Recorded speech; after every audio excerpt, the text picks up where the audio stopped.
Good morning.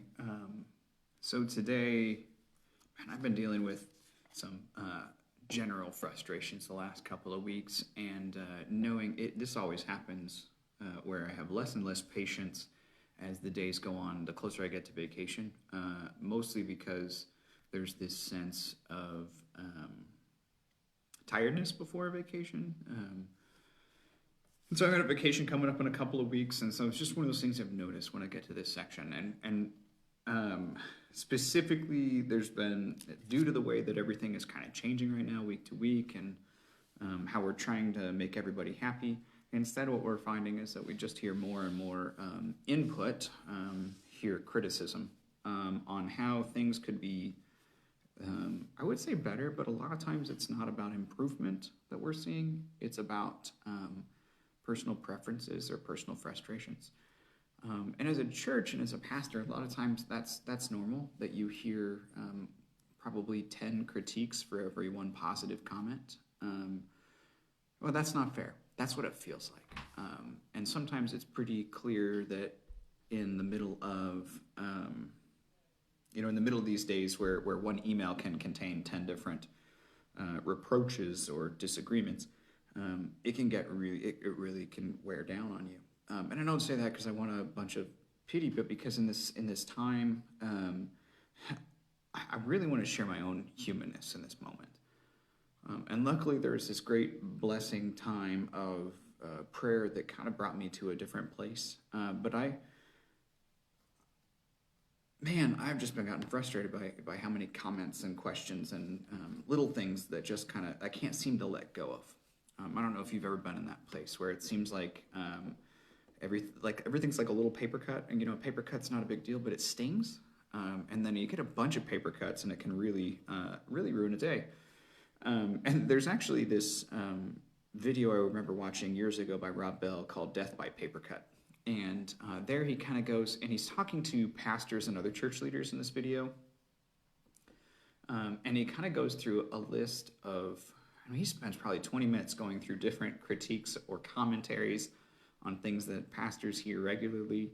And everyone's laughing, but then there's also like that kind of ironic laughter when you're like, that hit a little close to home.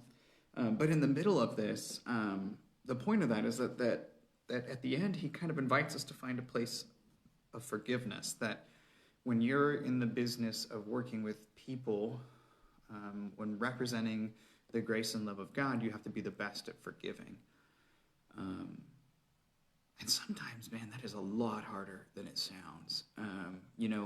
I get really frustrated, mostly because we're trying so hard to make people get what's going on, to express God's grace and God's love.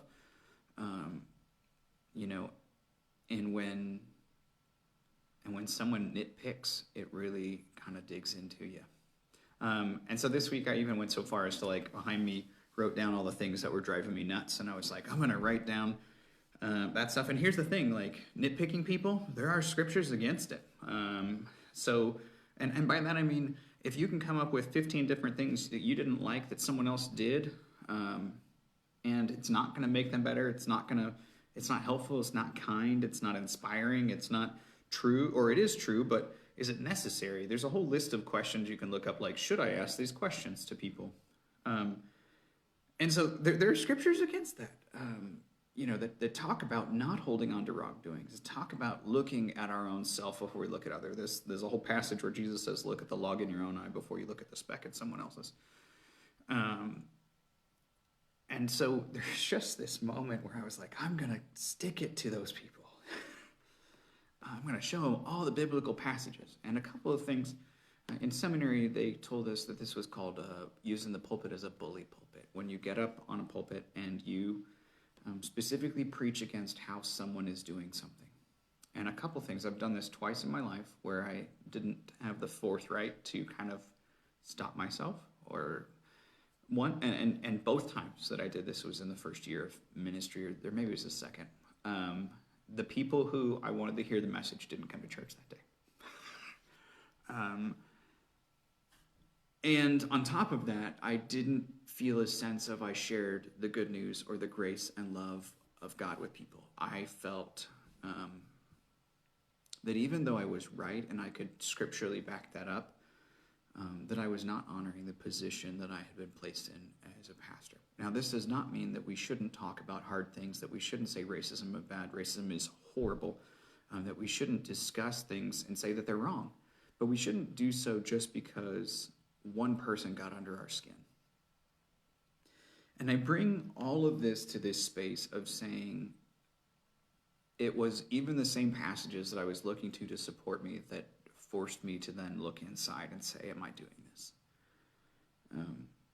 And one of the most frustrating things about being a pastor and being a leader in one way or another is that you do have this sense of responsibility of thinking it out a little harder, of digging in a little more.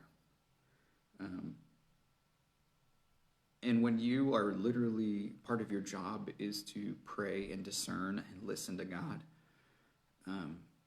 sometimes it stings a lot. So if you ever hear a sermon that like hits you home too much, know that that 99% of the time it hit me pretty hard first. And a lot of times I bring that up in scriptures. But the passage that I was using, or that in my head I was going to use today to win this argument, is from 1 Corinthians 13. And this is what I'm focusing on for this couple of weeks. Actually, I think I might just call it the summer of love, and we'll just look at the different ways that love challenges us to be better, the different way that love invites us to work towards a better world, but also find peace. And so the passage is from verse 5, or verse 4 and 5, 4 through 7, sorry. Love is patient, love is kind, love is not envious or boastful or arrogant or rude. That sounds pretty simple. It does not insist on its own way. See, now there guys get me a little bit.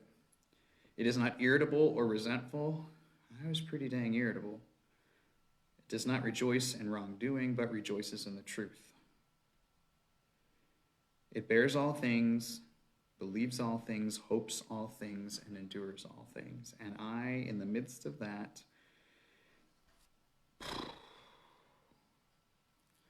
realized I needed to be in the midst of those bearing all things.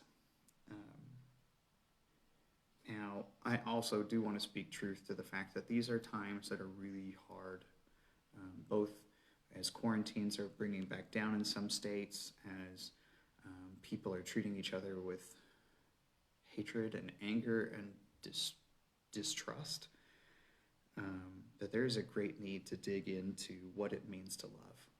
Because people who are claiming the name Christian are not only failing, but are kind of running full speed away from what this passage of love is really digging into. So my invitation for you this summer, this day, is for you to go through 1 Corinthians 13, not as a thing of romantic love, but as a space in which we have this invitation to grow in grace, this invitation to understand what it means. And then I invite you to kind of look within before you post that Facebook post that it might come straight from your favorite political place or from how you've seen the world, but is it loving? How can we love? Love is justice, love is grace, but it's not boastful or arrogant or rude.